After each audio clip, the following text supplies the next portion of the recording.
Thank you मित्रंजन जी। मैं सभी लोगों को एक बार फिर से इस कंसल्टेशन में स्वागत करती हूँ। थोड़ा सा कनेक्टिविटी, मैं फील्ड में हूँ, बिहार में हूँ इस समय पर, तो मोबाइल से ही मैं ज्वाइन कर पा रही हूँ, इसीलिए अपना वीडियो को ऑफ रखूंगी ताकि बेहतर तरीके से आपसे मेरी बात जुड़ सके। तो आप सभी लोगों का आरटी फोरम की तरफ से बहुत बहुत स्वागत है इस महत्वपूर्ण कार्यक्रम में। हम सब लोग जानते हैं कि किस तरह से इस पैंडेमिक ने पूरी दुनिया को प्रभावित किया है, और अब तक अगर हम एक आंकड़ा देखें जिन लोगों ने अपनी जिंदगियां गंवाई हैं, तो ये बहुत बड़ा एक पैंडेमिक निकल के आया है कि लाखों लोगों की जान जा चुकी है पूरी दुनिया में, और भारत इसमें एक काफी एक पहले दूसरे नंबर पर रहा है। करोड़ों लोग अपने बेरोजगार हुए हैं, अपने उनके जो भी काम थे वो बंद हो चुके हैं, और अभी भी ये स्थिति, आर्थिक संकट जो है वो बना हुआ है। और अगर हम देखें कि इस पैंडेमिक ने पूरी शिक्षा व्यवस्था को किस तरह से प्रभावित किया है, मैं तो कहूंगी कि पूरी तरह से इसको बदल ही दिया है। और इट हैज किस तरह से इनइक्वालिटी को फिर से बढ़ावा मिल गया है। जो भी प्रयास हम लोगों ने, सरकारों ने और सिविल सोसाइटी ऑर्गेनाइजेशन ने पिछले 30-40 साल में हम किए थे एक आगे जाने के लिए, वो सब कहीं ना कहीं हम फिर वापस बैक टू स्क्वायर, यानी हमें वहीं पे आकर के हम खड़े हो गए हैं। और इसमें बहुत इम्पोर्टेंट बात ये है कि बच्चों की शिक्षा और उनकी वेलबींग, यानी उनका रख रखाव किस तरीके से प्रभावित हुआ है। विद्यालय या स्कूल, हमारे पाठशालाएं बहुत लंबे समय से बंद है। लगभग 18-19 महीने हो चुके हैं इस पूरे दौर में बच्चों की शिक्षा बंद है। और ये देखें कि किस तरीके से सरकारों ने जो प्रयास भी किया है वो हमारे बच्चों तक कैसे पहुंच पाया है। लार्जली हम सब जान रहे हैं कि ऑनलाइन एजुकेशन एक बहुत किस तरीके का मोड यूज किया गया है जो बच्चों तक नहीं पहुंच पाया, ना केवल ग्रामीण इलाकों में बल्कि शहरी क्षेत्रों में भी बच्चे नहीं जुड़ पाए हैं शिक्षा के साथ में। तो ये प्रयास किए गए हैं, ऐसा नहीं है कि राज्य सरकार ने प्रयास नहीं किए हैं, भारत सरकार ने भी कई प्रयास किए हैं, कई तरीके के कंटेंट का डेवलपमेंट भी किया गया है, टीचर्स की ट्रेनिंग भी हुई है, प्रयास हुए हैं।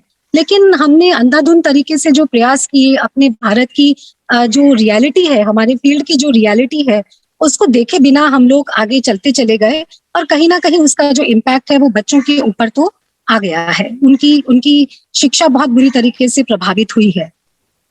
हमारे पास बहुत सारे आंकड़े हैं जो ये दिखा रहे हैं कि कितना लॉस हुआ है बच्चों की लर्निंग का। मुझे यहाँ पे प्रस्तुत करने की जरूरत नहीं है, बहुत सारी संस्थाओं ने बहुत सारे आंकड़े, अजीम प्रेमजी यूनिवर्सिटी ने, यूनिसेफ ने, यूनेस्को ने, इस तरह के बहुत सारे आंकड़े हमारे सामने हैं जो ये दिखा रहे हैं कि बच्चे जो पहले कक्षाओं में सीखे थे वो भी भूल गए हैं, आगे का तो दूर की बात है, लेकिन जो सीखे थे वो भी भूल गए हैं। और कहीं ना कहीं संसाधनों का जो अभाव रहा है घरों में, कि मोबाइल फोन कितने हैं, परिवारों के पास इंटरनेट को रिचार्ज करने का कितना साधन था, वो सब प्रैक्टिकल पॉसिबल हो ही नहीं पाया। तो इस तरीके से ये जो आर्थिक संकट रहा परिवारों के ऊपर, वो एक बहुत बड़ी चिंता का विषय बना।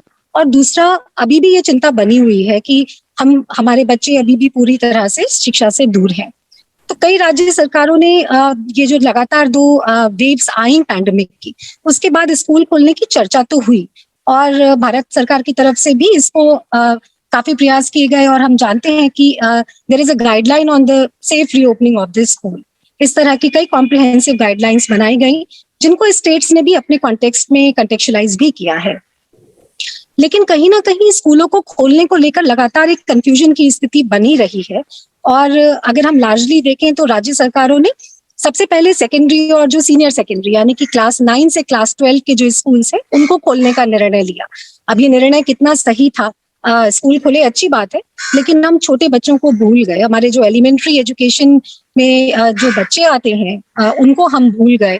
हम बिल्कुल जो 3 से 6 साल के बच्चे हैं हम उनको भूल गए, और ये हमारी फाउंडेशनल स्टेज है। हम सभी जानते हैं कि अगर इन स्टेज पे इन मौकों पे हम बच्चों को शिक्षा से वंचित रखते हैं तो इसका क्या प्रभाव होता है। और ये पूरा जो इम्पैक्ट हुआ, ये मुझे कहने की जरूरत नहीं है कि कौन से बच्चे इससे ज्यादा प्रभावित हुए।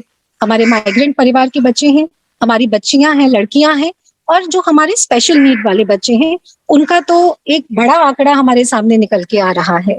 और बहुत सारी जो इन्फॉर्मेशन आई है वो ये भी आ रही है कि बहुत सारे बच्चों ने सुसाइड भी किया है, जिसमें काफी तो लड़कियां हैं। अभी भी कुछ दिन पहले सूचनाएं आ रही थी कि कहीं ना कहीं एक इंफीरियोरिटी कॉम्प्लेक्स हुआ, बच्चों को लगा कि वो फिर से वो कैचअप नहीं कर पाएंगे क्लास में। तो मुझे लगता है कि ये सारी चीजों ने कहीं ना कहीं उनको एक जो उनकी साइकोलॉजी पर एक अफेक्ट डाला और वो डिप्रेशन में आए और उन्होंने ये एक बहुत बड़ा कदम उठाया है। तो ये अपने आप में एक सोचने वाली बात है कि हम इसको कैसे करें। तो मुझे लगता है कि इस सारी स्थिति को देखते हुए बहुत जरूरी है कि हम अब और इंतजार नहीं कर सकते। बच्चों की शिक्षा को लेकर ऑलरेडी बहुत देर हुई है, उनके राइट्स के वायलेशन हुए हैं, और इन सब को लेकर अगर हम आगे और इंतजार करेंगे तो मुझे लगता है कि एक काफी देर हो जाएगी, जिसका खामियाजा केवल हमें ही नहीं बल्कि पूरे राज्य को, पूरे भारत देश को भुगतना पड़ेगा। इसको लेकर के वर्ल्ड बैंक की अपनी रिपोर्ट्स भी हैं, डेटा भी हैं कि किस तरह से ये असर डालेगा।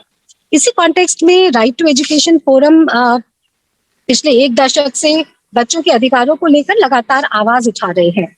आप जान रहे होंगे कि लॉकडाउन के टाइम पे भी फोरम में हम सब लोगों ने मिलकर के कि इस तरह के पैंडेमिक ने कैसे बच्चों की एजुकेशन और उनकी वेलबींग को अफेक्ट किया है, तो उसको लेकर के लगातार स्ट्रैटेजी बनाई है, एडवोकेसी किया है, नेशनल स्तर पे भी किया है और स्टेट के स्तर पे भी किया है, लगातार आवाज उठाई गई है।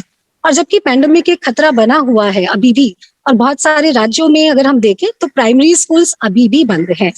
जिन राज्यों में स्कूल खुल भी गए हैं, जैसे मैं बिहार में हूँ इस समय पर, स्कूल खुल चुके हैं, समय से स्कूलों को खोला भी गया, लेकिन एक असमंजस, एक कंफ्यूजन की स्थिति बनी हुई है टीचर को कि मैं कैसे इसको पढ़ाऊं, मैं स्कूल में सेफ्टी को कैसे इंश्योर करूं।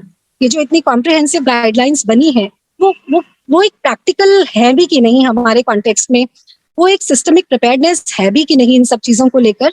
ये एक बहुत ही असमंजस की स्थिति बनी हुई है।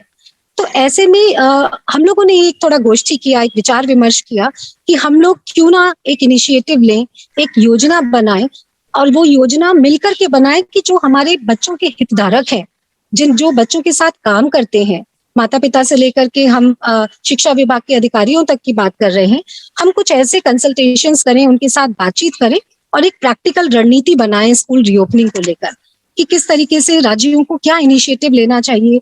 चाहे वो स्कूल की रीओपनिंग है, वो सेफ रीओपनिंग के बारे में बात करें, टीचर करिकुलम जो है उसको हम कैसे देखें, कम्युनिटी के साथ हम किस तरह से बातचीत करें, अपने स्कूल मैनेजमेंट कमेटी को हम कैसे प्रिपेयर करें, और बहुत सारी चीजें। तो इस पूरे काम को लेकर के हम ये इनिशिएटिव ले रहे हैं फोरम में कि हम कुछ कंसल्टेशंस करना चाहते हैं, जिसमें बेसिकली आज पहली एक ये कंसल्टेशन है जिसमें से स्कूल रीओपनिंग को लेकर के बात होगी। इसी के अलावा अगले 10-15 दिन में बाकी की 2 कंसल्टेशंस भी किए जाएंगे, जिसमें हम ये देखेंगे कि रीओपनिंग का मतलब क्या है, केवल एक स्कूल को खोल देना ही रीओपनिंग कहलाता है या उसके आगे के क्या स्टेप्स होने चाहिए, कैसे हम तैयार करें अपने स्कूलों को, अपने टीचर्स को, अपनी पाठ्य पठन की सामग्री को और अपने सिस्टम को कैसे तैयार करें, और उसमें गवर्नेंस की क्या भूमिका होनी चाहिए। इन सभी को लेकर के लार्जली ये इस तरह की 3 कंसल्टेशंस को करने का प्लान किया गया है। इस पूरे कंसल्टेशन से ये एक उद्देश्य है इसका कि जो भी बातचीत होगी, हमारे एक्सपर्ट्स जुड़ेंगे, आप लोग सभी पार्टिसिपेंट्स जुड़ेंगे, सबका रिफ्लेक्शन इसमें लिया जाएगा और एक प्रैक्टिकल प्लान बनाने की कोशिश की जाएगी, जिसको हम लोग खुद भी उसको समझें कि वो क्या निकल रहा है, और हम उसको राज्य सरकारों के साथ या नेशनल स्तर पर अपनी जो मिनिस्ट्री ऑफ एजुकेशन है उसके साथ में हम कैसे कंस्ट्रक्टिव डायलॉग कर सके और ये इंश्योर कर सके कि अब फर्दर बच्चों की लर्निंग को लेकर के हम कोई कॉम्प्रोमाइज ना करें। तो इस पूरे कार्यक्रम को एक सूत्र में बांधने के लिए मैं बहुत खुश हूँ और मैं आपको बताना चाहती हूँ कि सुबीर शुक्ला जी हमारे साथ हैं, और मैं जानती हूँ कि सुबीर जी का हम सभी साथियों से परिचय भी है। सुबीर जी ने पिछले 3-4 दशक में भारत में नहीं बल्कि दुनिया के अन्य कई देशों में शिक्षा में कैसे हम गुणवत्ता ला सकते हैं, कैसे अपने टीचर्स को खासतौर से इमरजेंसी में भी कैसे प्रिपेयर कर सकते हैं, उसको लेकर के बहुत गहरा काम किया है। उन्होंने भारत सरकार के साथ और कई राज्य सरकारों के साथ में खासतौर से करिकुलम डेवलपमेंट और टीचर डेवलपमेंट को लेकर, नीतियों को लेकर के बहुत गहन रूप से कार्य किया है, और अभी भी ये पॉलिसी आने के बाद में जो हम करिकुलम फ्रेमवर्क की बात की जा रही है, स्टेट के लेवल पे पोजीशन पेपर्स बनाए जा रहे हैं, उसमें भी उनकी एक बहुत महत्वपूर्ण भूमिका है। कई राज्यों को वो अपना टेक्निकल सपोर्ट भी दे रहे हैं। तो अब मैं ज्यादा समय नहीं लूंगी और सुबीर जी को सत्रों के संचालन के लिए यहाँ पे आमंत्रित करना चाहूंगी। और मुझे विश्वास है कि आप सभी लोग इन कंसल्टेशंस में पूरी तरीके से पार्टिसिपेट करेंगे और अपने विचार हमारे साथ साझा करेंगे, ताकि जिस प्रैक्टिकल प्लान की हम बात कर रहे हैं वो उसको एक हम रूप दे सकें, एक स्वरूप दे सकें, और अपने अपने राज्यों में हम सरकारों के साथ एक कंस्ट्रक्टिव तरीके से बातचीत कर सकें कि इस प्रक्रिया को किस तरीके से देखने की जरूरत है। So with this, I would like to invite Subir ji for conducting the consultation. Thank you so much.